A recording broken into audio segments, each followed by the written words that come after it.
الحمدللہ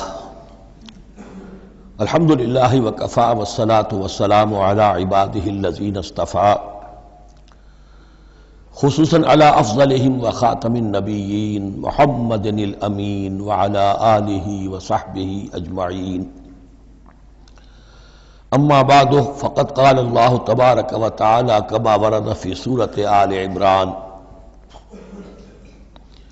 اعوذ باللہ من الشیطان الرجیم بسم اللہ الرحمن الرحیم الف لام میم اللہ لا الہ الا هو الحی القیوم نزل علیک الکتاب بالحق مصدقا لما بین یدیہ وانزل التوراة والانجیل من قبل هدى للناس وانزل الفرقان ان الذین کفروا بآیات اللہ لهم عذاب شدید واللہ عزیز ذو انتقام صدق اللہ العظیم رب اشرح لی صدری ویسر لی امری واحلل عقدۃ من لسانی یفقہوا قولی اللہم ربنا الہمنا رشدنا واعذنا من شرور انفسنا اللہم ارنا الحق حقا وارزقنا اتباعہ وارنا الباطل باطلا وارزقنا اجتنابہ اللہم وفقنا لما تحب وترضى اللہم ربنا آنس وحشتنا فی قبورنا وارحمنا بالقرآن العظیم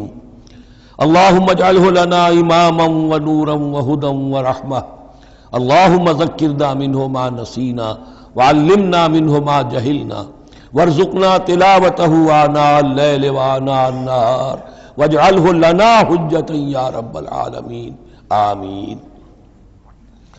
الف لام میم یہ حروف مقطعات ہیں جن کے بارے میں اجمالی گفتگو سورہ بقرہ کے آغاز میں ہم کر چکے ہیں۔ اللہ لا الہ الا هو الحی القیوم یہ الفاظ آیت الکرسی کے آغاز میں سورہ بقرہ میں آ چکے ہیں۔ ایک بات نوٹ کر لیجئے کہ ایک حدیث میں آتا ہے کہ اللہ کا ایک اسم اعظم ہے کہ جس کے حوالے سے اگر کوئی چیز اللہ سے مانگی جائے تو وہ ضرور دیتا ہے، لیکن اس کو حضور نے بتایا نہیں کہ وہ اسم اعظم کون سا ہے۔ کچھ اشارے کیے، جیسے رمضان میں ایک شب ہے لیلۃ القدر جو 1000 مہینوں سے افضل ہے، تعین کے ساتھ نہیں بتایا وہ کون سی، تاکہ تلاش کرو، زیادہ ذوق و شوق کا معاملہ ہو۔ لیکن جو اشارات آپ نے کیے ہیں اس سے اندازہ ہوتا ہے، چونکہ یہ فرمایا گیا کہ یہ 3 صورتوں میں ہے، سورہ بقرہ میں، سورہ آل عمران میں اور سورہ طٰہٰ میں، وہ الفاظ الحی القیوم جو مشترک ہیں، سورہ بقرہ میں آیت الکرسی میں آئے ہیں، آل عمران میں یہاں دوسری آیت میں موجود ہیں، اور سورہ طٰہٰ کے بھی شروع کے اندر موجود ہیں۔ نزل علیک الکتاب بالحق، اس نے نازل فرمائی ہے، اس اللہ نے جس کے سوا کوئی معبود نہیں، جو الحی ہے القیوم ہے۔ اس میں اشارہ ہو رہا ہے اس کلام کی عظمت کی طرف کہ جان لو یہ کلام کس کا ہے، کس نے اتارا ہے۔ نزل علیک الکتاب بالحق، اس نے نازل فرمائی ہے یہ کتاب اے نبی آپ پر حق کے ساتھ، اور یہاں نوٹ کیجیے نزلہ ہے، نزلہ ینزل تنزیلا، انزلہ نہیں آیا ہے۔ مصدقا لما بین یدیہ، اور یہ تصدیق کرتے ہوئے آئی ہے اس کی جو اس کے سامنے موجود ہے، تورات اور انجیل۔ اور یہ کہ 2 اعتبارات سے تصدیق ہے کہ یہ قرآن تصدیق کرتا ہے ان کی کہ وہ اللہ کی کتابیں تھیں جن میں تحریف ہو گئی، لیکن یہ کہ قرآن اور حضور مصداق بن کر آئے ہیں ان پیشین گوئیوں کا جو ان کتابوں میں تھی۔ وَأَنزَلَ التَّوْرَاةَ وَالْإِنْجِيلَ مِنْ قَبْلُ هُدًى لِلنَّاسِ، اسی طرح اللہ نے اس سے پہلے لوگوں کی ہدایت کے لیے تورات اور انجیل نازل فرمائی تھی۔ وَأَنزَلَ الْفُرْقَانَ، اور اللہ نے فرقان اتارا۔ فرقان قرآن مجید کے لیے بھی ہے، فرقان تورات کے لیے بھی ہے، فرقان معجزات کے لیے بھی ہے۔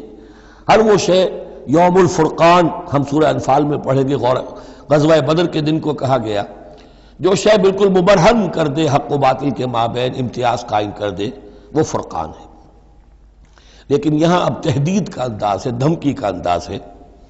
ان الذین کفروا بآیات اللہ، یہ دنیا کی دوسری کتابوں کا معاملہ نہ سمجھو کہ اسے مان لیا تب بھی کوئی حرج نہیں، نہیں مانا تب بھی کوئی حرج نہیں، اگر پڑھنے پر طبیعت راغب ہوئی تو بھی کوئی بات نہیں، نہیں راغب ہے تو مت پڑھو، کوئی الزام نہیں۔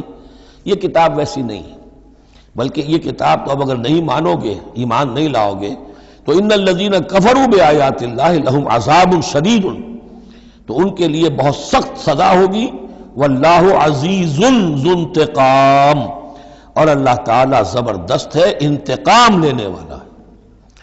یہ لفظ بہت اہم ہے کہ اللہ تعالیٰ جہاں رؤوف ہے، رحیم ہے، شفیق ہے، غفور ہے، ستار ہے، لیکن ساتھ ہی شدید ذو انتقام بھی ہے، عزوز ذو انتقام بھی ہے، شدید العقاب بھی ہے. یہ دونوں شانیں اللہ کی ذہن میں رہنی چاہیے. ان اللہ لا یخفی علیہ شیء فی الارض ولا فی السماء، یقیناً اللہ پر کوئی شے مخفی نہیں ہے، نہ آسمان کی نہ زمین کی. هو الذی یصورکم فی الارحام کیف یشاء، پہلی چیز اللہ کے علم سے متعلق تھی، اور یہ اللہ کی قدرت سے متعلق ہے. وہی ہے کہ جو تمہاری نقشہ کشی کر دیتا ہے، صورت بنا دیتا ہے تمہاری ماؤں کے رحموں میں جیسا چاہتا ہے. کسی کے پاس چوائس نہیں ہے کہ وہ اپنا نقشہ خود بنائے. لا الہ الا هو العزیز الحکیم، اس کے سوا کوئی معبود نہیں، اور یہ کہ وہی العزیز ہے اور الحکیم ہے. هو الذی انزل علیک الکتاب منہ آیات محکمات ہن ام الکتاب واخر متشابہات، وہی ہے جس نے آپ پر یہ کتاب نازل فرمائی. کسی کسی جگہ انزلہ کا لفظ بھی آ جاتا ہے، اور یہ ہوتا ہے ردم کے اعتبار سے، کیونکہ قرآن مجید کی اپنی ایک ملکوتی غنا ہے، اس کی ایک موسیقی ہے، ڈیوائن میوزک ہے. تو اس میں جو ردم کے حوالے سے اگر ضرورت ہو تو یہ الفاظ ایک دوسرے کی جگہ آ جائیں گے. منہ آیات محکمات، اس میں کچھ آیات تو ہیں محکم، پختہ. حکم جیسا کہ میں نے بتایا، حکمت عقل کی پختگی.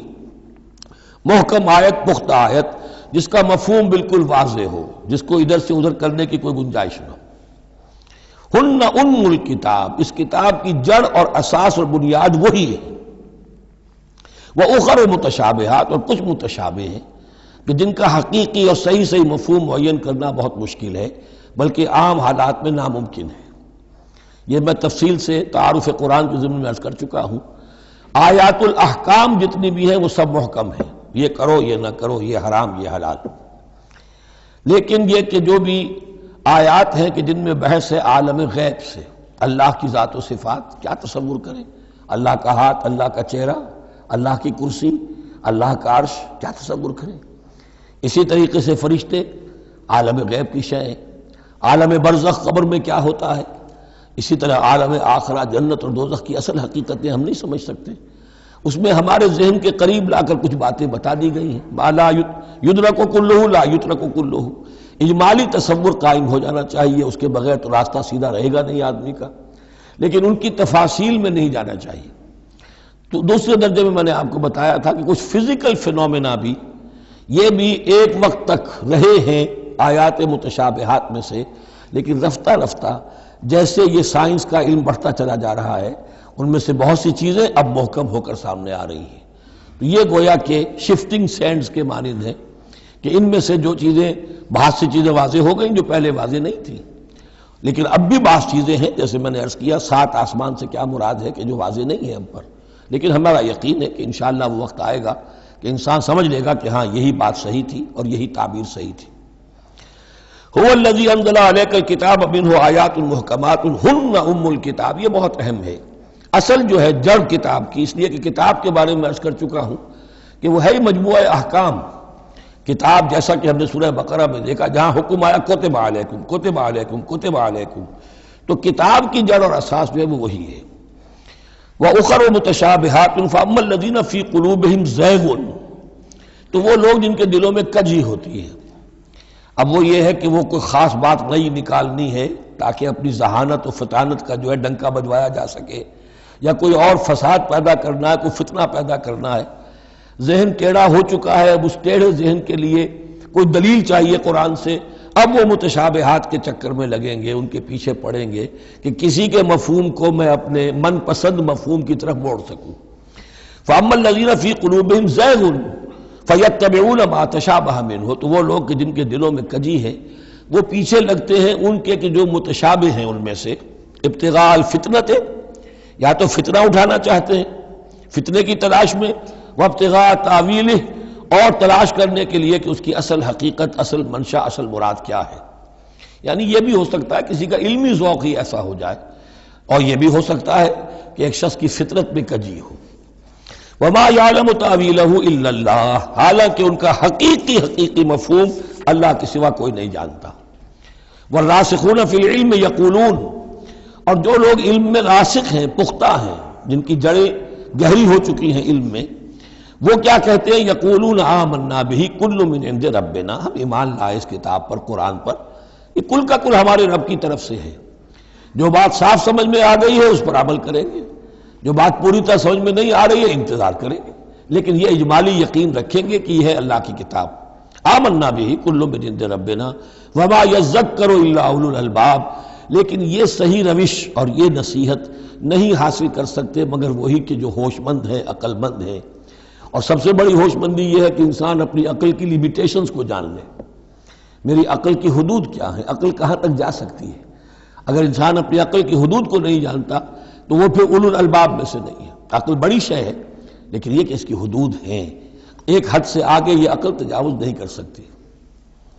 گزر جا عقل سے آگے کہ یہ نور چراغ راہ ہے، منزل نہیں ہے۔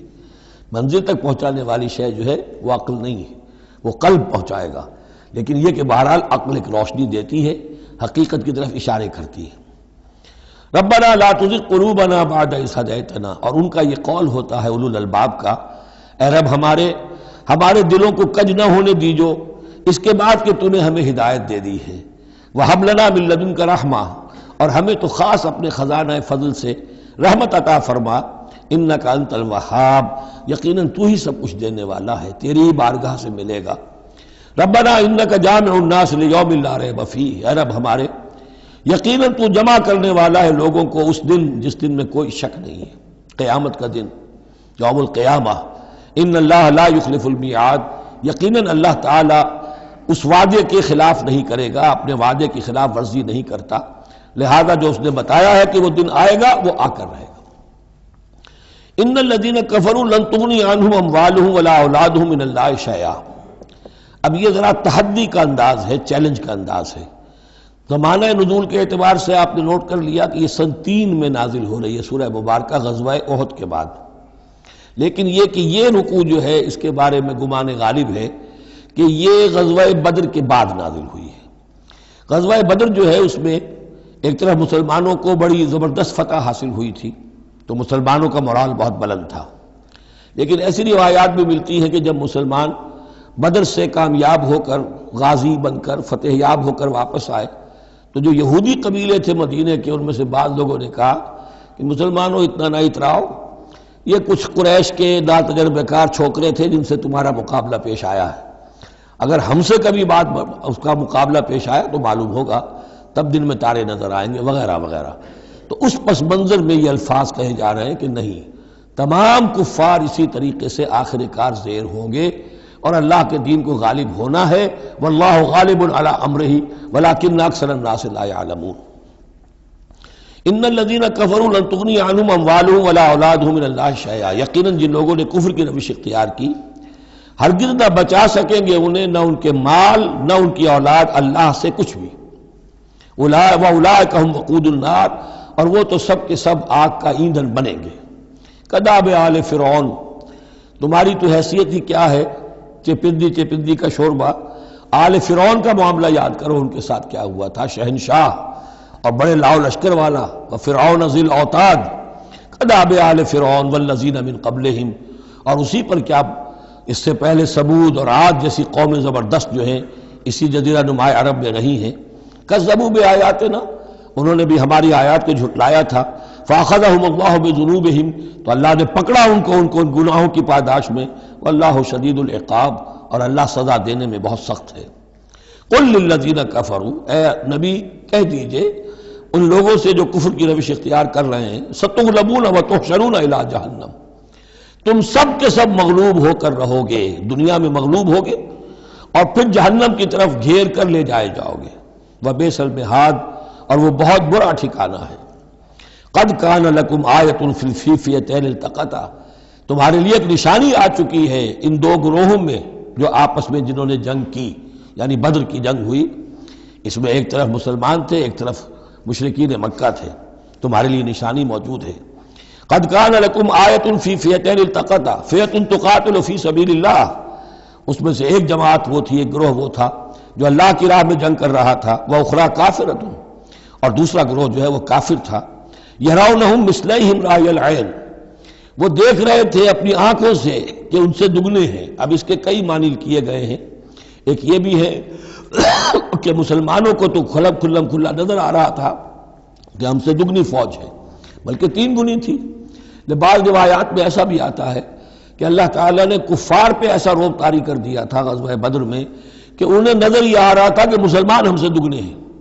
تو ایسا ہو جاتا ہے، انسان کی سماعت اور بصارت پر ایسا اثر ہو جائے. تو اللہ تعالیٰ نے یہ کیا، وہ بھی بعض روایات ہیں. واللہ یؤید بنصرہ من یشاء، اور اللہ تائید فرماتا ہے اپنی نصرت سے جس کی چاہتا ہے. ان فی ذلک لعبرۃ، اس میں یقیناً ایک عبرت ہے، سبق آموزی ہے.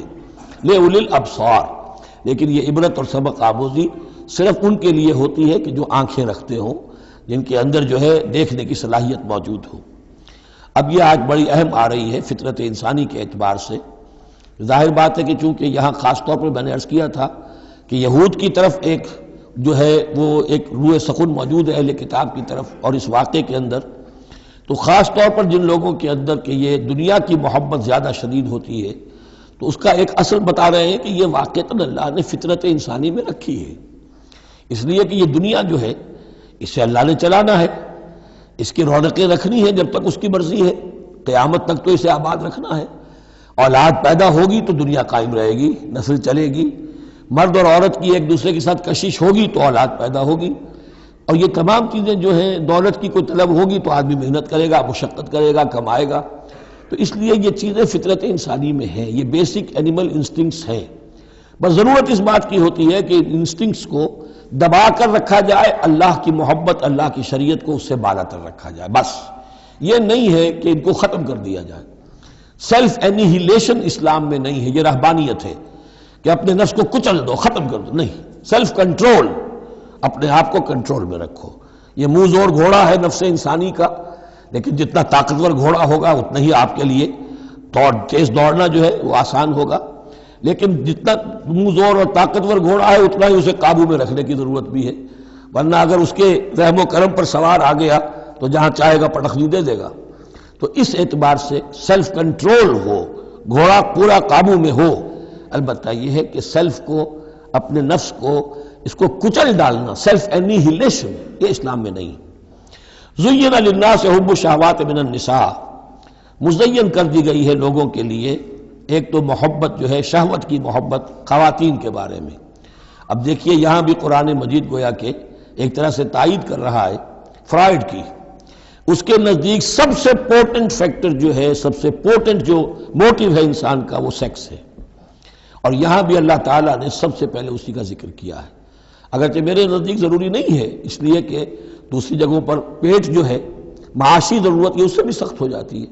لیکن یہ کہ واقعتاً یہ حضور نے بھی فرمایا ہے صلی اللہ علیہ وسلم، ما ترکت بعدی فتنۃ اضر علی الرجال من النساء، میرے بعد اب مردوں کے لیے عورتوں کے فتنے سے بڑا فتنہ اور کوئی نہیں ہے. ان کی محبت جو ہے وہ انسان کو کہاں سے کہاں لے جاتی ہے. بلعام بن باورا یہود کے اندر ایک بہت بڑا عالم اور فاضل شخص تھا، ایک عورت کے چکر میں آ کر اور وہ شیطان کا پیرو بن گیا. وہ قصہ آئے گا سورہ اعراف کے اندر. تو واقعہ یہ ہے، لیکن ایک فطرت کے اندر ہے تو صحیح، محبت تو ہے. زین للناس حب الشہوات من النساء والبنین، اور بیٹے انسان کو بہت پسند ہیں، بیٹے ہوں، اس کا نام چلتا رہے، بڑھاپے کا سہارا بنے. والقناطیر المقنطرۃ من الذهب والفضہ، اور یہ کہ خزانے ہوں جمع کیے ہوئے سونے کے اور چاندی کے. والخیل المسومۃ، اور گھوڑے ہوں بڑے نسل والے گھوڑے جو ہیں جن پر کے نشان لگے ہوئے ہوتے ہیں، پیڈگری ہوتی ہے ان کی. والانعام، اور مویشی ہوں، مال جو ہے پنجاب میں اور سرائکی کے علاقے میں مال کہتے ہی جانوروں کو ہے، ان حیوانات کو ہے مال مویشی. والانعام والحرث، اور کھیتی. ذالک متاع الحیات الدنیا، بس جو نقطۂ اعتدال ہے وہ یہ ہے کہ جان لو یہ ساری چیزیں اس دنیا کی زندگی کا ساز و سامان ہے. اس زندگی کے لیے ضروریات کی حد تک ان سے فائدہ اٹھانا، اس میں کوئی بری بات نہیں. لیکن واللہ عندہ حسن المآب، لیکن اللہ کے پاس ہے اچھا لوٹنا. وہ جو ہے جو اللہ کے پاس ہے اس کے مقابلے میں یہ کچھ بھی نہیں. اگر یہ ایمان بالآخرہ ہے تو پھر تو انسان ان تمام چیزوں کو، اپنے تمام جذبات و میلانات کو ایک حد کے اندر رکھے گا، اس سے آگے نہیں آنے دے گا۔ لیکن اگر ان میں سے کوئی ایک شے بھی اتنی زوردار ہو گئی اس کی محبت کہ آپ کے دل کے اوپر اس کا قبضہ ہو گیا تو بس آپ گئے، اب وہی ند ہے، وہی اب آپ کا معبود ہے، چاہے وہ دولت ہو چاہے وہ کوئی اور شے ہو، وہ اب آپ کا معبود بن جائے گی۔ قُلْ أَنَبِّئُكُمْ بِخَيْرٍ مِّن ذَلِكُمْ، ان سے کہیے کہ کیا میں تمہیں بتاؤں کہ ان تمام چیزوں سے بہتر شے کون سی ہے؟ لِلَّذِينَ اتَّقَوْا عِندَ رَبِّهِمْ جَنَّاتٌ تَجْرِي مِن تَحْتِهَا الْأَنْهَارُ خَالِدِينَ فِيهَا، وہ لوگ کہ جو اپنے رب کا تقوی اختیار کرتے رہے۔ تقوی یہی ہے کہ اپنے نفس کا بھی حق ہے دو، اِنَّ لِنَفْسِكَ عَلَيْكَ حَقًّا، لیکن ناجائز راستے سے نہیں۔ تمہارے پیٹ کا بھی حق ہے، اس کا ادا کرو لیکن عقل حلال سے۔ تمہاری اولاد کا تم پر حق ہے، اِنَّ لِنَفْسِكَ عَلَيْكَ حَقًّا وَإِنَّ لِزَوْجِكَ عَلَيْكَ حَقًّا وَإِنَّ لِزَوْرِكَ عَلَيْكَ حَقًّا، تمہارے ملاقاتی آتے ہیں ان کا بھی تم پر حق ہے، وہ حقوق ادا کرو، لیکن اللہ سے اوپر کسی حق کو فائق نہ کر دینا، بس یہ ہے اصل بات۔ اگر تو یہ اگر حفظ مراتب نہ کنی زندگی، اگر یہ حفظ مراتب نہیں ہوگا تو گویا کہ اب آپ گئے، دین اور دنیا سب گئی۔ تو للذین اتقوا عند ربہم جنات، ان کے لیے ایسے باغات ہیں تجری من تحتہا الانہار، جن کے دامن میں ندیاں بہتی ہوں گی، خالدین فیہا، اس میں وہ ہمیشہ رہیں گے، وازواج مطہرۃ، اور بڑی ہی پاک عورتیں ہوں گی، ورضوان من اللہ، اور اللہ کی رضوان ہوگی، اللہ کی رضا ہوگی جو سب سے بڑی شے ہے، واللہ بصیر بالعباد، اور یقیناً اللہ تعالیٰ اپنے بندوں کو دیکھ رہا ہے۔ الذین، وہ کون سے بندے ہیں اس کے خاص؟ الذین یقولون ربنا اننا آمنا، جو یہ کہتے رہتے ہیں پروردگار ہم ایمان لے آئے، فاغفر لنا، بس ہمیں بخش دے، ذنوبنا، ہمارے گناہ، وقنا عذاب النار، اور ہمیں آگ کے عذاب سے بچائیو۔ اب ان کی بدہم الفاظ استعمال ہو رہے ہیں، یہ کون لوگ ہیں جو یہ دعا کرتے ہیں؟ ان کے یہ اوصاف ہیں، اور اس میں گویا کہ تلقین ہے، اگر اللہ سے یہ دعا کرنا چاہتے ہو کہ اللہ تمہیں تمہارے گناہ بخش دے اور تمہیں جہنم کے عذاب سے بچائے، تو یہ اوصاف اپنے اندر پیدا کرو۔ الصابرین والصادقین والقانتین والمنفقین والمستغفرین بالاسحار، صبر کرنے والے اور راست باز، راست بازی میں راست گوئی بھی ہے، راست کردار بھی ہے، عمل بھی آپ کا صحیح صحت پر ہو، درستی پر ہو، اور قول بھی صحیح اور درست ہو۔ والقانتین، فرما بردار، والمنفقین، اللہ کی راہ میں خرچ کرنے والے، والمستغفرین بالاسحار، اور جو جس کو آپ کہتے ہیں small hours of the morning, وہ جو سحر کا وقت ہے، سحری کا وقت ہے، اس میں استغفار کرنے والے۔ ایک تو نمازیں ہیں جو 5 نمازیں ہیں، لیکن خاص وہ وقت جو ہے اس میں جب کہ فرمایا گیا ہے کہ رات کے آخری حصے میں اللہ تعالیٰ نزول فرماتا ہے سمائے دنیا تک، اور پھر ایک ندا ہوتی ہے، حل من مستغفر فاغفر لہ، حل من سائل فاعطیہ، ہے کوئی استغفار کرنے والا کہ میں اسے معاف کر دوں، ہے کوئی کچھ مانگنے والا کہ میں اسے عطا کر دوں۔ ہم تو مائل بکرم ہے، کوئی سائل ہی نہیں، راہ دکھلائیں کسے، رہرو منزل ہی نہیں۔ شاہد اللہ انہ لا الہ الا ہوا والملائکۃ واولو العلم قائما بالقسط، اللہ خود گواہ ہے کہ اس کے سوا کوئی معبود نہیں، سب سے بڑی گواہی تو اللہ کی ہے، والملائکۃ، اور سارے فرشتے گواہ ہیں، واولو العلم، اور اولو العلم بھی اس پر گواہ ہیں۔ یہ اولو العلم جو ہے، اولو الالباب، اولو العلم الذین یعقلون، یہ وہ لوگ ہیں کہ جو ان کائناتی آیات کے حوالے سے اللہ کو پہچان لیتے ہیں اور اس کو مان لیتے ہیں کہ وہی معبود برحق ہے۔ جو ہم نے 20ویں رکوع کی پہلی آیت پڑھی تھی سورہ بقرہ کی، ان فی خلق السماوات والارض واختلاف اللیل والنہار والفلک التی تجری فی البحر بما ینفع الناس، اور یہ تمام بہت سے فینومینا آف دی نیچر بیان کر کے لآیات لقوم یعقلون، تو جو یعقلون ہیں، جو اولو الالباب ہیں، اولو العلم ہیں، وہ بھی گواہ ہیں کہ اللہ کے سوا کوئی معبود نہیں۔ لیکن یہاں جو اہم ترین لفظ ہے وہ اب آ رہے ہیں، قائما بالقسط، وہ قسط اور عدل کا قائم کرنے والا ہے۔ وہ جو میں نے کل عرض کیا تھا کہ ہم بھی سمجھتے ہیں کہ اللہ عدل قائم کرتا ہے اور عدل کرے گا، البتہ یہ کہ اہل سنت کے نزدیک یہ کہنا جو ہے سوء ادب ہے کہ اللہ پر عدل کرنا واجب ہے، اللہ پر کسی شے کا وجوب نہیں، لیکن اللہ کو عدل پسند ہے، اللہ کو واللہ یحب المقسطین، اللہ خود بھی عدل فرمائے گا۔ لا الہ الا هو العزیز الحکیم، اس کے سوا کوئی معبود نہیں ہے، وہ زبردست ہے، کمال حکمت والا۔ ان الدین عند اللہ الاسلام، دین تو اللہ کے نزدیک پسندیدہ اور اللہ تعالیٰ کے ہاں منظور شدہ دین ایک ہی ہے، وہ الاسلام ہے۔ یہ صورت اس اعتبار سے، اور یہ بھی سورہ بقرہ اور سورہ آل عمران کے حوالے سے آپ سمجھ لیجئے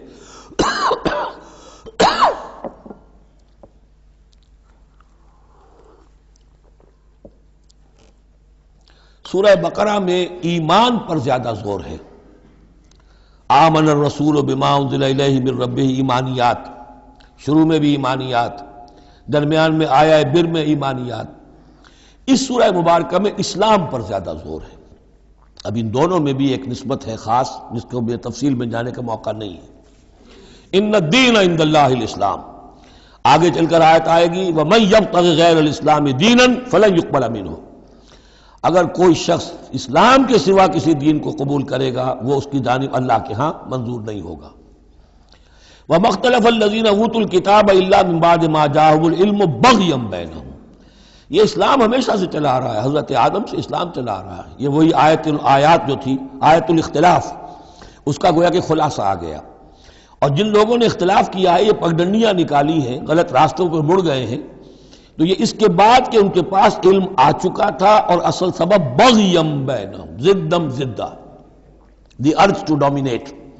ومن یکفر بآیات اللہ، اور جو کوئی اللہ کی آیات کا انکار کرتا ہے، فإن اللہ سریع الحساب، تو اللہ تعالیٰ کو حساب لیتے دیر نہیں لگے گی، وہ بڑی تیزی کے ساتھ حساب لے لے گا۔ فإن حاجوک، پھر اے نبی اگر یہ آپ سے محاجہ کرتے ہیں، حجت بازی کرتے ہیں، دلیل بازی کرتے ہیں، مناظرے کرتے ہیں، فقل، تو آپ تو آخری بات کہہ دیجئے دو ٹوک، فقل اسلمت وجہی للہ ومن اتبعنی، دیکھو بھائی میں نے تو اپنا چہرہ اللہ کے سامنے جھکا دیا ہے، اور انہوں نے بھی جو میرا اتباع کر رہے ہیں، ہم نے ایک راستہ اختیار کر لیا، لکم دینکم ولی دین، ہمارا یہ راستہ، تم جدھر جانا چاہتے ہو جاؤ، جس پگڈنڈی پر مڑنا چاہتے ہو چلے جاؤ، جس کھائی میں گرنا چاہتے ہو جاؤ، دفع ہو جاؤ۔ فقل اسلمت وجہی للہ ومن اتبعنی وقل للذین اوتوا الکتاب والامیین، اور اے نبی کہہ دیجئے ان دونوں سے، ان سے بھی کہ جنہیں کتاب دی گئی تھی پہلے، یعنی یہود اور نصارہ، والامیین، اور ان سے بھی کہہ دیجئے کہ جو مشرکین عرب ہیں ابھی بقی عرب میں، تم بھی اسلام لاتے ہو یا نہیں، تابع ہوتے ہو کہ نہیں، اللہ کے سپرد اپنے آپ کو کرتے ہو کہ نہیں۔ فَإِنْ أَسْلَمُوا فَقَدِ اهْتَدَوْا، اگر وہ بھی اسی طریقے سے اسلام لے آئیں تو ہدایت پر ہو جائیں گے۔ وَإِنْ تَوَلَّوْا فَإِنَّمَا عَلَيْكَ الْبَلَاغُ، پھر اگر وہ رخ پھیر لیں، منہ موڑ لیں، تو اے نبی آپ پر کوئی ذمہ داری نہیں ہے سوائے پہنچا دینے کی۔ اعلیٰ کو یہاں پھر پہچان، انما علیک البلاغ، آپ کے ذمہ ہے پہنچا دینا، آپ نے ہمارا پیغام پہنچا دیا، ہماری دعوت ان تک پہنچا دی، ہماری آیات انہیں پڑھ کر سنا دی، اب آگے چوائس ان کا ہے، آپ پر ذمہ داری نہیں ہے کہ یہ لوگ ایمان کیوں نہیں لائے۔ وَلَا تُسْأَلُ عَنْ أَصْحَابِ الْجَحِيمِ، یہ سورہ بقرہ میں ہم پڑھائے ہیں۔ وَاللَّهُ بَصِيرٌ بِالْعِبَادِ، باقی اللہ تعالیٰ اپنے بندوں کو دیکھ رہا ہے، وہ ان سے حساب کتاب کر لے گا، وہ معاملہ اس کا ان سے نبٹ لے گا، آپ کے ذمہ جو فرض تھا آپ اس فرض کو ادا کرتے رہیے۔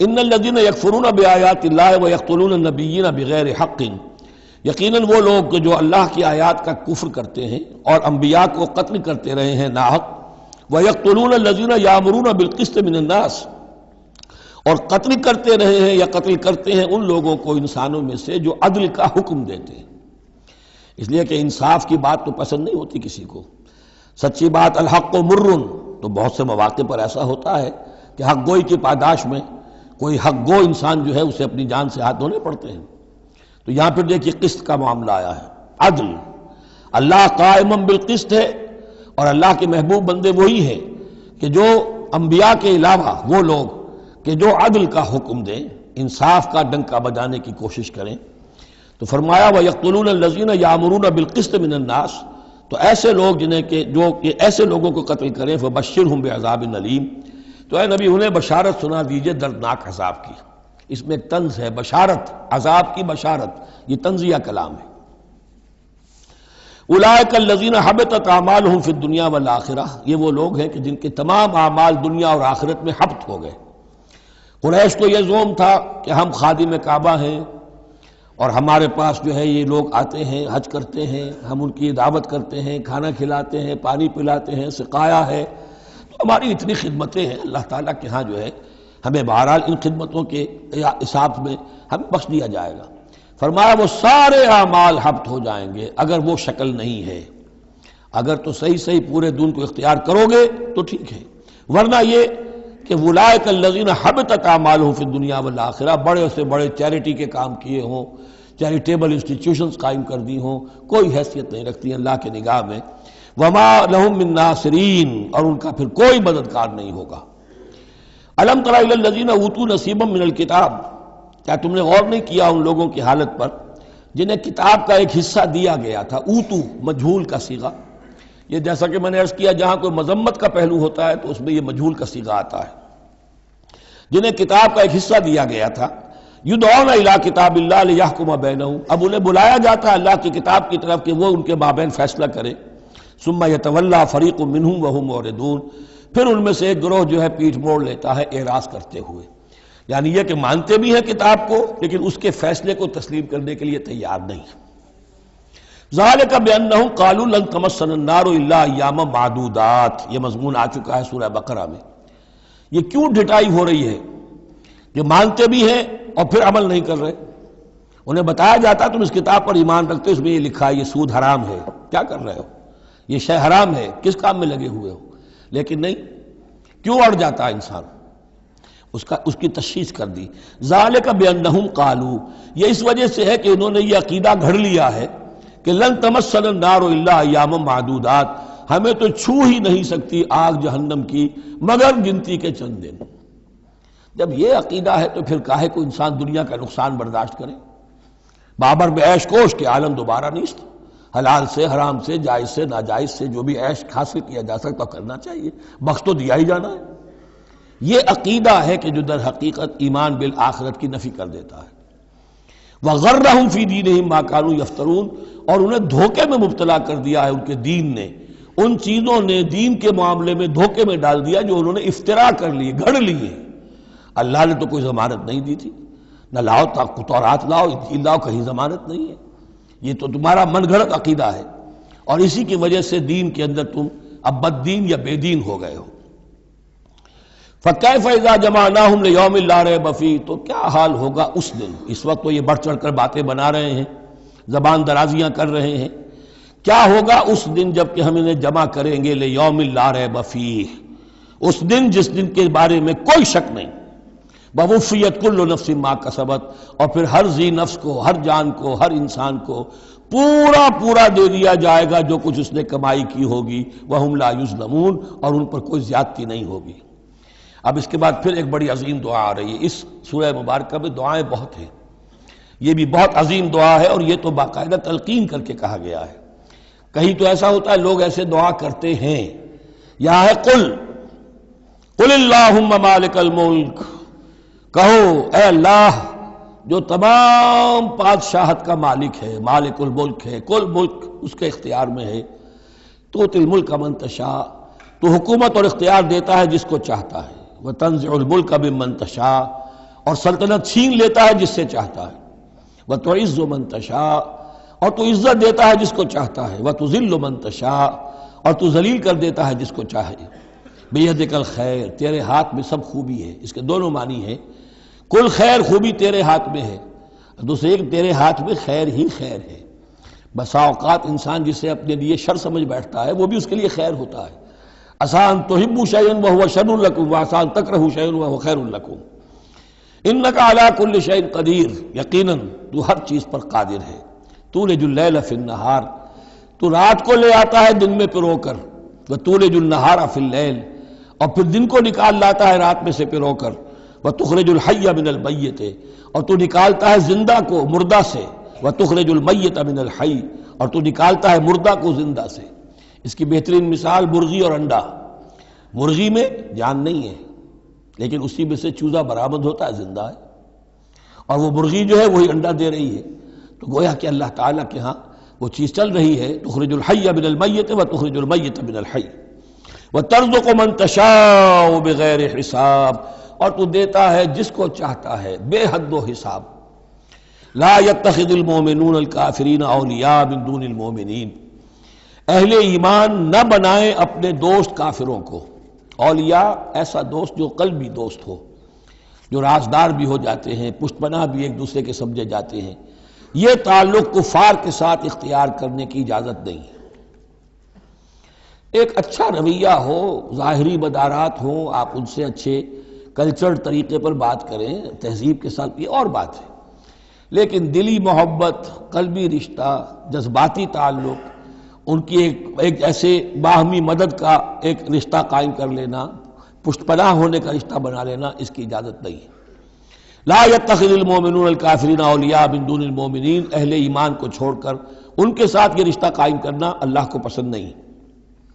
ومن یفعل ذلک فلیس من اللہ فی شیء، اور جو کوئی بھی یہ حرکت کرے گا پھر اس کا اللہ کے ہاں کوئی مقام نہیں ہوگا، کوئی رشتہ اللہ کا پھر اس کے ساتھ نہیں رہے گا۔ اللہ کے دشمنوں کے ساتھ تمہاری دوستی ہے تو ظاہر بات ہے کہ پھر اللہ کے ساتھ تمہارا کوئی تعلق نہیں رہا۔ الا ان تتقوا منہم تقا، سوائے یہ کہ تم ان سے بچاؤ کرنا چاہو، بچاؤ کے لیے۔ بعض اوقات ایسے حالات ہوتے ہیں کہ کھلے مقابلے کا بھی موقع نہیں ہے، تو آپ طرح دے رہے ہیں، آپ وقت جو ہے یو آر بائنگ ٹائم، تو اس میں کوئی ظاہری خاطر مدارات کا مسئلہ بھی ہو جائے تو کوئی حرج نہیں ہے، لیکن یہ کہ مستقل واقعی قلبی محبت قائم کر لینا یہ جائز نہیں ہے۔ ویسے یہ کہ اسی پھر آیت کے اسی الفاظ کو ہمارے ہاں اہل تشیع نے تقیہ کی جڑ بنا دیا ہے، لیکن انہوں نے اسے پہنچا دیا اس حد تک کہ جھوٹ بھی بولو، اپنے عقائد بھی چھپا لو، اور اس کے لیے دلیل یہاں سے لاتے ہیں۔ لیکن یہ بالکل ایک دوسری شکل ہے کہ یہ صرف ایک ظاہری مدارات کی حد تک، ایک حد تک، یہ نہیں کہ آپ جھوٹ بولنے پر آ جائیں اور آپ ایک چیز کو چھپانے پر آ جائیں، بس یہ ہے کہ آپ اس وقت تک، جیسے ہم پڑھ چکے ہیں سورہ بقرہ میں، کہ اگرچہ یہ یہودی جو ہیں ان کے دلوں کے اندر آگ بھری ہوئی ہے تمہارے خلاف، لیکن یہ فصفحوا فاعفوا واصفحوا، ابھی ذرا درگزر کرتے رہو، ابھی فوری طور پر ان کے ساتھ جو ہے معاملہ کوئی مقابلے وغیرہ کا شروع کرنا مناسب نہیں۔ اس حد تک مسئلہ بینی تو صحیح ہے، لیکن یہ نہیں کہ جھوٹ بولا جائے معاذ اللہ۔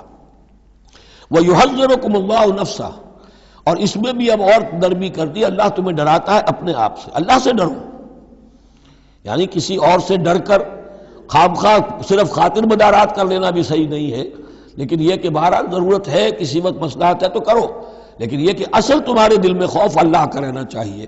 وَإِلَى اللَّهِ الْمَصِيرُ، اور اللہ ہی کی طرف تمہیں لوٹ جانا ہے۔ قُلْ إِن تُخْفُوا مَا فِي صُدُورِكُمْ وَتُبْدُوهُ يَعْلَمُ اللَّهُ، یہ پھر وہی آیت آ گئی ہے جو سورہ بقرہ کے آخر میں آئی تھی، لِلَّهِ مَا فِي السَّمَاوَاتِ وَمَا فِي الْأَرْضِ وَإِن تُبْدُوا مَا فِي أَنفُسِكُمْ أَوْ تُخْفُوهُ يُحَاسِبْكُم بِهِ اللَّهُ، یہاں فرمایا قُلْ إِن تُخْفُوا مَا فِي صُدُورِكُمْ، کہہ دیجئے کہ اگر تم چھپاؤ جو کچھ کہ تمہارے سینوں میں ہے، اور تبدوہ، یا تم اسے ظاہر کر دو، یعلمہ اللہ، اللہ تعالیٰ اس کو جانتا ہے۔ تمہارے ظاہر کرنے چھپانے سے اللہ سے کوئی تعلق نہیں ہے، ایک دوسرے سے چھپا سکتے ہو، ظاہر کر سکتے ہو، اللہ سے نہیں۔ وَيَعْلَمُ مَا فِي السَّمَاوَاتِ وَمَا فِي الْأَرْضِ، اور وہ جانتا ہے جو کچھ کے آسمانوں میں ہے اور زمین میں ہے۔ وَاللَّهُ عَلَىٰ كُلِّ شَيْءٍ قَدِيرٌ، اور اللہ تعالیٰ ہر چیز پر قادر ہے۔ یوم تجد کل نفس ما عملت من خیر محضرا، اس دن کا تصور کرو جس دن ہر جان، ہر نفس موجود پائے گا، حاضر کیا ہوا پائے گا ہر وہ عمل جو اس نے کیا ہوگا۔ فمن یعمل مثقال ذرۃ خیرا یرہ ومن یعمل مثقال ذرۃ شرا یرہ، یوم تجد کل نفس ما عملت من خیر محضرا وما عملت من سوء، جو نیکی کی ہوگی اسے بھی موجود پائے گا، اور جو بدی کمائی ہوگی وہ بھی موجود پائے گا۔ تود لو ان بینہا و بینہ امدا بعیدا، اور ہر جان یہ چاہے گی، ہر انسان یہ چاہے گا کہ کاش میرے اور میرے اعمال نامے کے درمیان بڑا فاصلہ آ جائے، میں اسے دیکھوں بھی نہ، میری نگاہ بھی اس پر نہ پڑے۔ وَيُحَذِّرُكُمُ اللَّهُ نَفْسَهُ، اور اللہ ڈرا رہا ہے تمہیں اپنے آپ سے، یعنی تقویٰ رکھنا ہے تو اس کا کرو، ڈرنا ہے تو اس سے ڈرو، خوف کھانا ہے تو اس سے کھاؤ۔ وَاللَّهُ رَءُوفٌ بِالْعِبَادِ، اور اللہ تعالیٰ اپنے بندوں کے حق میں بہت شفیق ہے، یعنی یہ وارننگ سے اسی لیے دے رہا ہے کہ تمہاری عاقبت برباد نہ ہو، بار بار سمجھا رہا ہے۔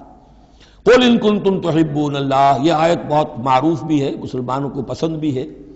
ہمارے ہاں جو وعظ ہوتے ہیں، تقاریر ہوتی ہیں، تو اس کے اندر بہت کثرت سے کوٹ ہوتی ہے، قُلْ إِن كُنتُمْ تُحِبُّونَ اللَّهَ فَاتَّبِعُونِي يُحْبِبْكُمُ اللَّهُ، اے نبی کہہ دیجئے کہ اگر تم لوگ چاہتے ہو کہ اللہ سے محبت کرو، اگر تم اللہ سے محبت کرتے ہو، فَاتَّبِعُونِي، تو میری پیروی کرو، میرا اتباع کرو۔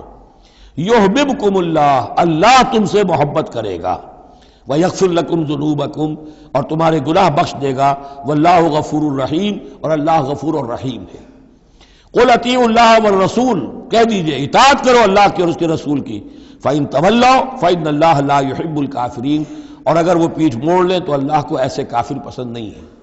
یہ دو آیتیں اس اعتبار سے بڑی اہم ہیں کہ اس میں رسول کے لیے دو الفاظ آئے ہیں، اطاعت اور اتباع۔ اطاعت اگر نہیں ہے تو کفر ہو گیا۔ اطاعت تو لازم ہے، لیکن اطاعت کس چیز میں ہوتی ہے؟ جو حکم دیا ہے یہ کرو، آپ کو کرنا ہے۔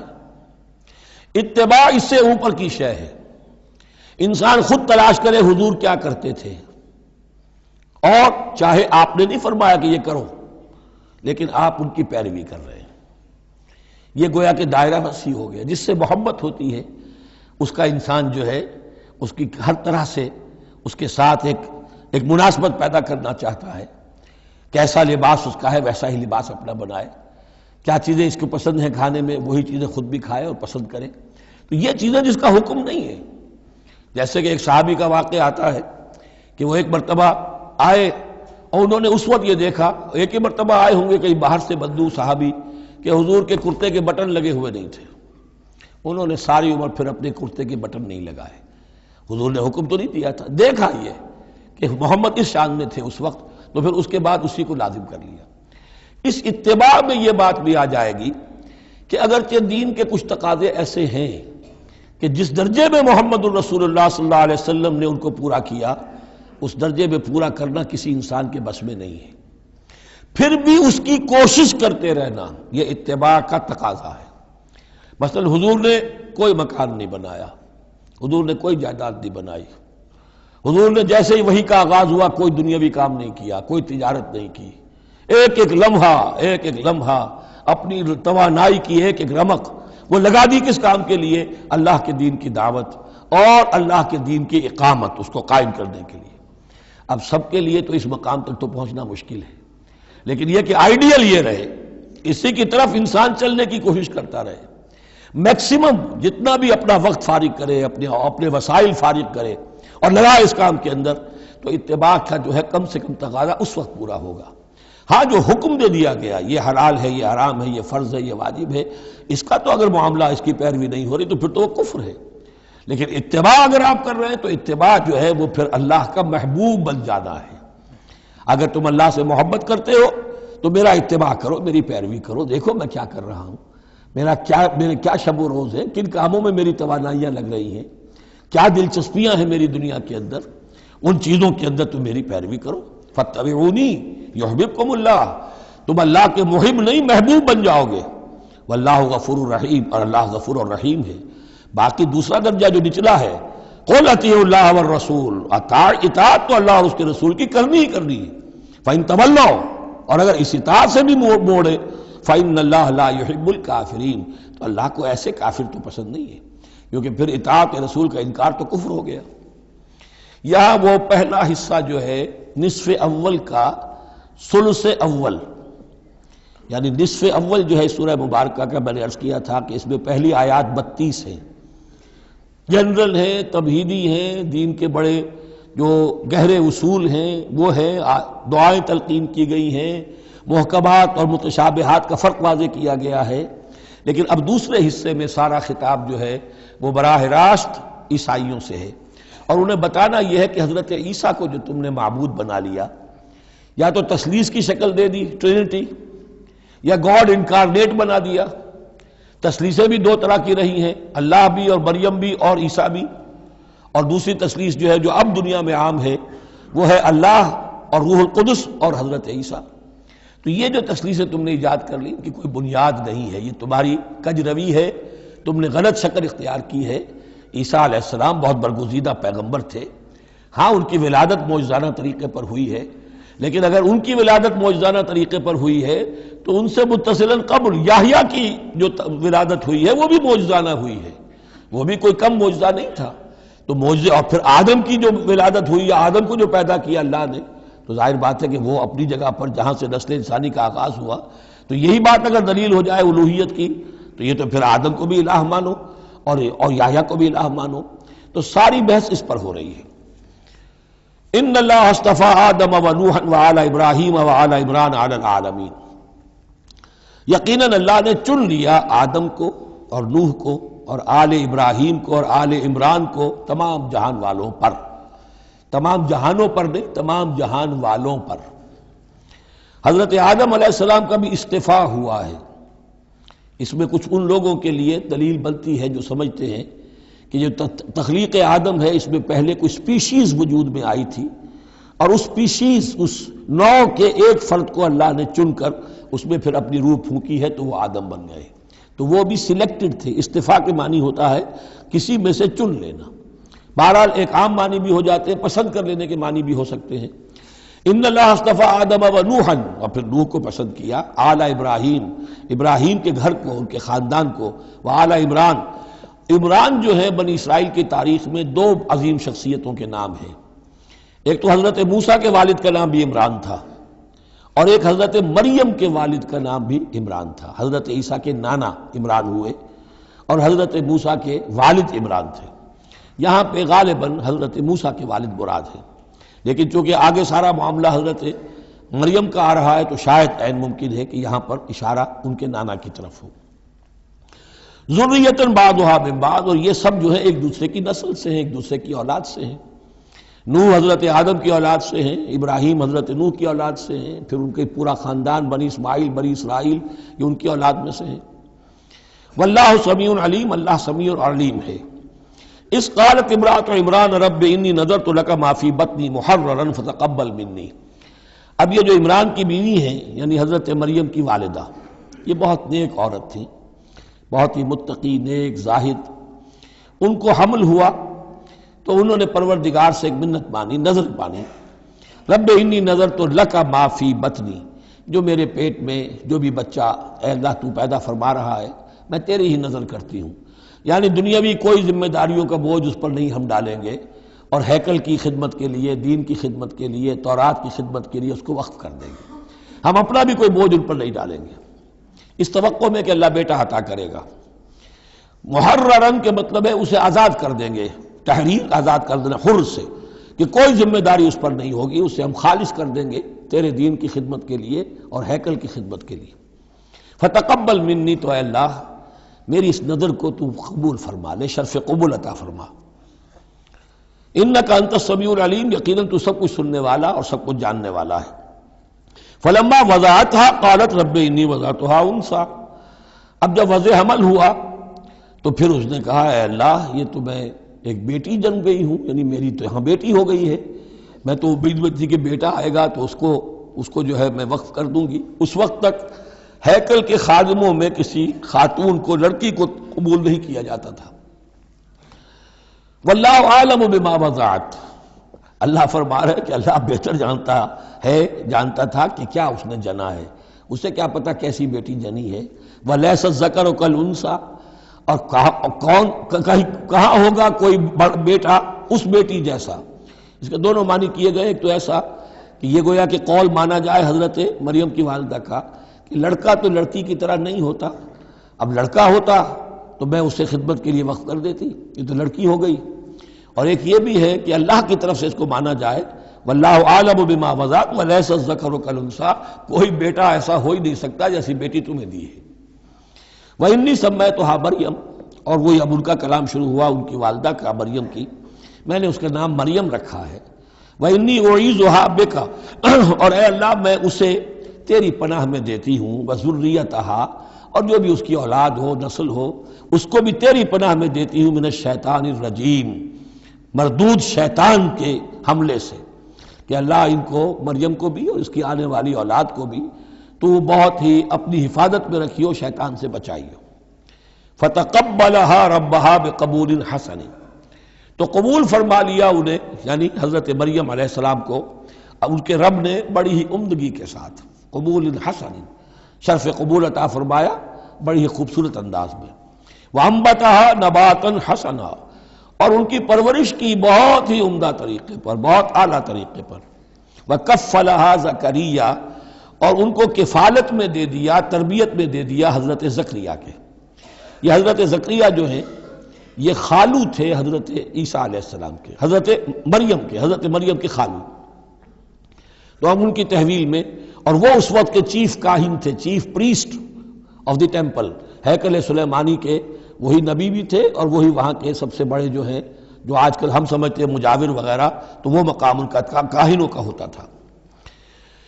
وَكَفَّلَهَا زَكَرِيَّا كُلَّمَا دَخَلَ عَلَيْهَا زَكَرِيَّا الْمِحْرَابَ، جب کبھی بھی زکریا ان کے پاس جاتے تھے محراب میں، وجد عندها رزقا، وہ دیکھتے تھے محراب حجروں کی شکل کے اندر جو جیسے بنے ہوتے ہیں مسجدوں کے ساتھ، تو ایسے ایک حجرہ ان کو دے دیا گیا کہ یہ اللہ کے لیے نذر کی گئی ہے اور ان کو قبول کر لیا گیا ہے، تو اب ان کے لیے یہاں پر یہ حجرہ ہے، اس میں وہ رہتی ہیں۔ لیکن جب بھی وہ حجرے میں جاتے تھے تو دیکھتے تھے ان کے پاس کھانا، میوے رکھے ہیں بغیر موسم کے، اور بعض لوگوں کی رائے یہ بھی ہے کہ یہاں سے مراد مادی کھانا نہیں ہے بلکہ علم و حکمت، کہ جب حضرت زکریا ان سے بات کرتے تھے تو یہ کہ انہیں حیران رہ جاتے تھے کہ اس لڑکی کو یہ اس قدر حکمت کہاں سے مل گئی، اتنی معرفت کہاں اس کو حاصل ہوئی۔ قال یا مریم انا لک ھذا، وہ پوچھتے اے مریم یہ تمہیں کہاں سے چیزیں ملتی ہیں، یہ کھانے کہاں سے آ جاتے ہیں، یہ بے موسمی پھل کہاں سے آ جاتے ہیں، یا یہ علم و حکمت کی باتیں تمہیں کیسے معلوم ہوتی ہیں؟ قالت هو من عند اللہ، تو وہ کہتی تھی یہ سب اللہ کی طرف سے ہے، اس کا فضل ہے، اس کا کرم ہے۔ ان اللہ یرزق من یشاء بغیر حساب، یقیناً اللہ تعالیٰ جس کو چاہتا بغیر حساب عطا کرتا ہے۔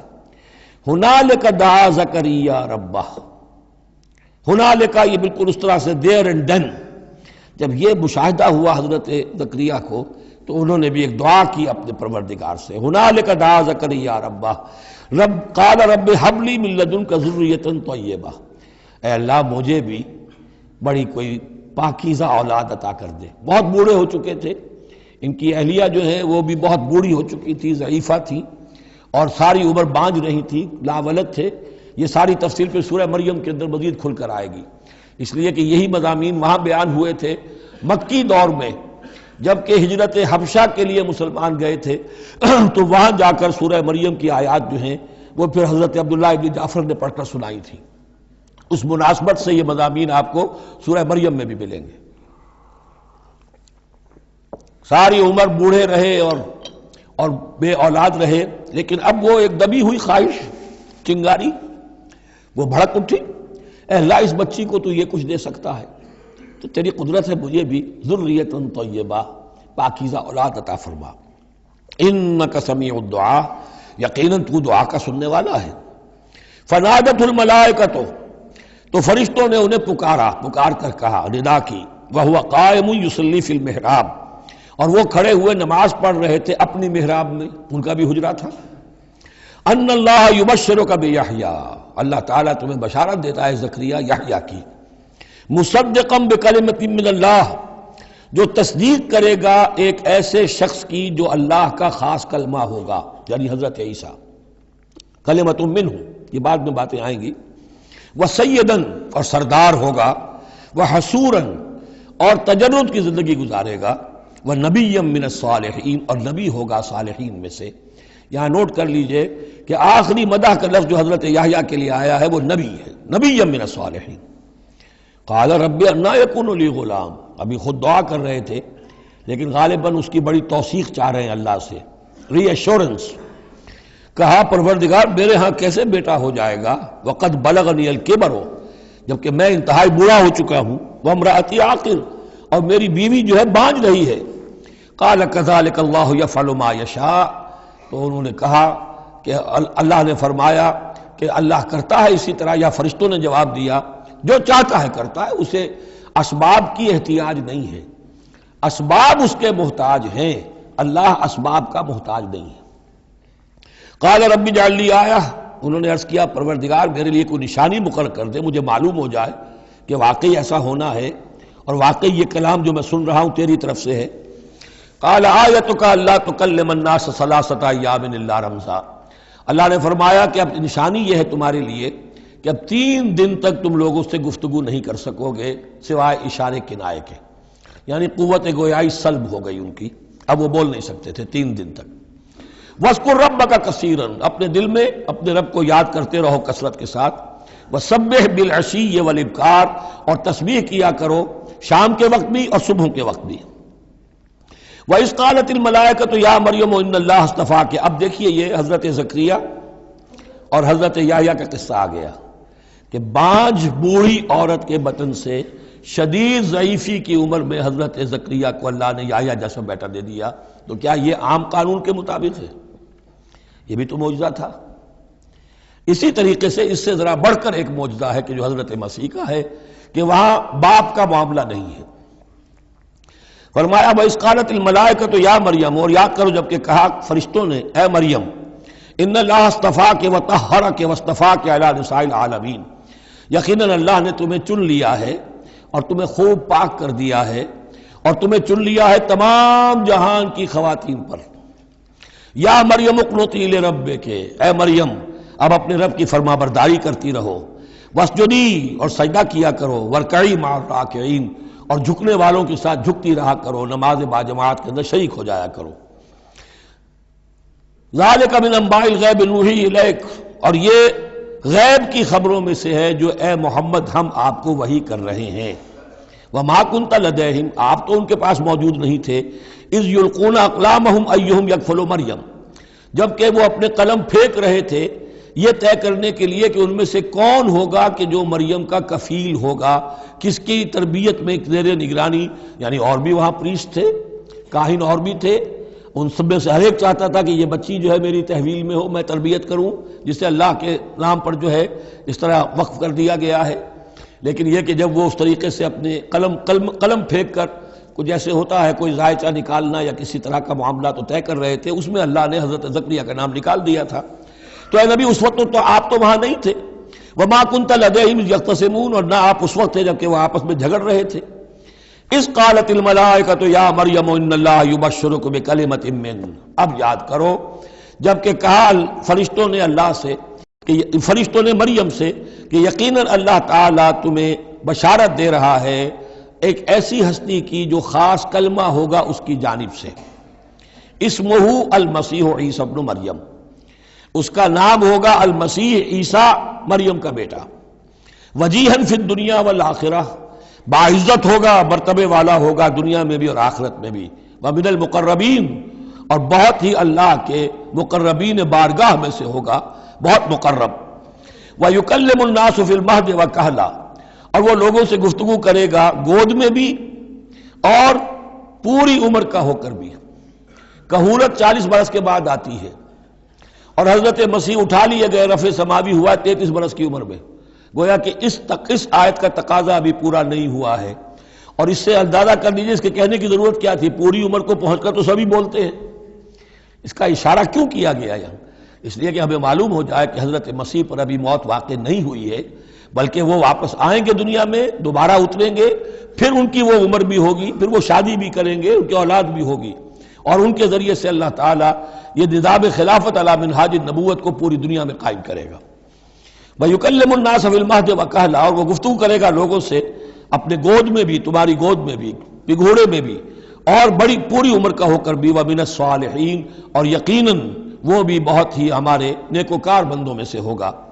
قالت رب انا یکون لی ولد، حضرت مریم سلام علیہا نے بھی وہی جو ہے بات واضح کی، اے اللہ میرے اولاد کیسے ہو جائے گی، ولم یمسسنی بشر، مجھے تو کسی مرد نے ہاتھ تک نہیں لگایا۔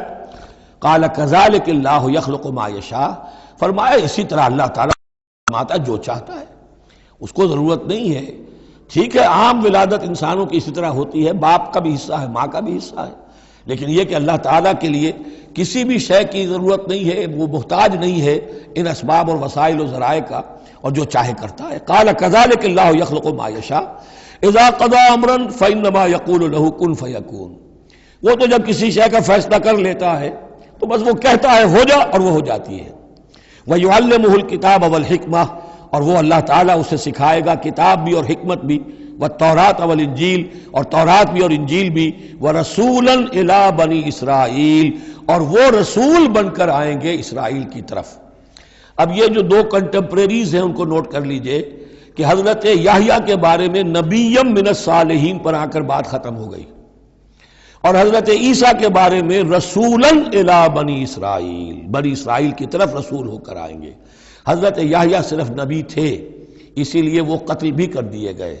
حضرت عیسیٰ رسول تھے، رسول قتل نہیں ہو سکتے، اسی لیے ان کو زندہ آسمان پر اٹھا لیا گیا۔ یہ بہت اہم مضمون ہے کہ جو یہاں بھی آپ کو سمجھ لینا چاہیے۔ اس کے بعد ان کے بعد معجزات کا تذکرہ ہے، وہ انشاءاللہ اب اگلی نشست میں پڑھیں گے۔ بارک اللہ لی و لکم فی القرآن العظیم و نفعنی و ایاکم بالآیات والذکر الحکیم۔